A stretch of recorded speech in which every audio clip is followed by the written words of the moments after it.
Today we are going to learn about arithmetic sequences and series. So what do you guys think we should do? What's a sequence? A sequence is an ordered list of numbers, and an arithmetic sequence is an ordered list of numbers that results from adding the same number over and over again. Come on guys, you should know this. An is the number that corresponds with the nth term, which is the position of an in the sequence. The d term is called the common difference. It is the number that is added to the sequence. Now do the entire assignment over arithmetic sequences and series. But wait, how am I supposed to solve these problems? How am I supposed to do this paper? I just explained it. What? Stop talking! I can't hear myself think. Okay, so this is called the arithmetic recursive rule. If I have a sequence 3, 5, 7, 9, then I would write it in the arithmetic recursive. As you can see, 2 is the common difference. So to find n equals 10, or the 10th term, I can write an equals 9 plus 2. So, then you solve this. So 9 plus 2 equals an, or an equals 11. The arithmetic explicit rule is used to calculate any term in the sequence. The variables mean the same thing as in the recursive rule. To find a1, the first term in the sequence, plug in an, the corresponding n, and d, and then solve. So if you have a of 24 and a of 24 equals a of 23. Oh, and then you do the common difference. So you do what's this to this, or this to this, or this to this. So then if I wanted to find, let's say, a of 14 using the same equation, I can make an equation out of this. So n equals, and then you can plug any n into this equation and get your a of n. Is there going to be graphing? Of course. In an arithmetic sequence, dx is the slope. So as you can see, they're in a straight line. D is the slope, so from 5 to 10, you're increasing by 5. From going from 1 to 2, 5 plus 5 equals 10. The domain is all natural numbers, because you can't have 0 as your n. But you can have 1, 2, 3, 4, 5, and so on. The range is a multiple of 5. Okay, this is starting to make sense. An arithmetic series is the sum of all terms in a sequence. So the sequence 5, 10, 15, 20, 25 has a sum of 75, because that's what you get when you add them all up. So I just have a lot of formulas that I need to know when to use. Okay, time to learn about geometric sequences and series. So the first thing we need to know is what a geometric series is. It says in your super helpful handout that a geometric sequence is a sequence with a common ratio. Yes, a geometric sequence has terms that come from multiplying the previous term by a constant number.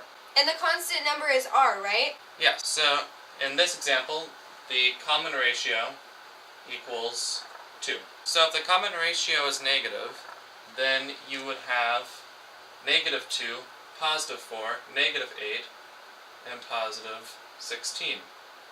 In this example, negative 2 is a1. The first term in the sequence is a1, but the second term would be a2, and the third a3, and so on. The n number is what we want to find. The second term in the sequence is 4, so a sub 2 equals 4. A sub n is the formula for when you do not know what a number is in the sequence you want. A is the value of the nth term. First formula we will cover is the recursive rule. The recursive formula is a formula that equals the sum of the terms up to a sub n. The recursive formula is a sub n equals a sub n minus 1 times r. This is just telling us that the term before a sub n times the common ratio is the next term. So if our equation is a sub n equals a sub n minus 1 times 6, or times negative 6, the common ratio is negative 6 because it is in the place of r in the formula. We also have the explicit formula. If you are given the problem and told that a sub 5 equals 2,592, then find the explicit formula. This is an example on your homework, so you may want to write it down.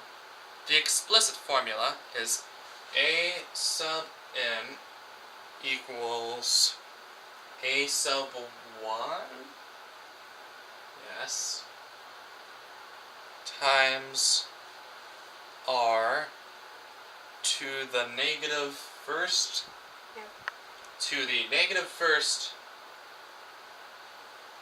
power. That is the explicit rule. It is a different formula, but like the recursive formula, it can help you find terms that you do not have. So if I wanted to find a sub 12 from this, then I would plug in 12 for n. So my new equation would be a sub n equals negative 4 times 2 to the n minus 1 power. So from there, I would solve this, and it comes out to 8,100 and I think 92. Let me check my notes. Yes, 8,192.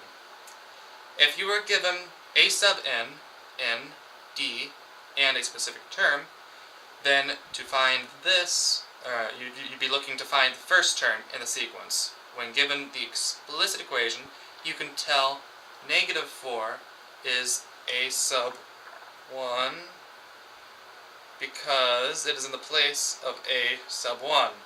To find the common ratio, you would have all terms but the common ratio, and you might have 8,192 equals r times 2 to the 12 minus 1 power. And then you can solve for r. You can do the same, but with other information. The domain is all natural numbers, and the range is n squared. A geometric series is a series of numbers with a common ratio between terms. You can find a sum by using the s sub n equals a sub 1 minus a sub n times r. So now I'm going to solve an example problem where we have the terms a sub 1 equals 3, a sub n equals 768, and r equals negative 2. So in this equation we write s sub n equals 3 minus 768 times negative 2 over 1 plus 2. After solving this, you get s sub n equals 513. Okay, and this is the equation that I used to get this to get my answer. Now here's a student teacher to show you how to do summation notation. So, we just plug in the variables to the equation, then we solve it. Ta-da!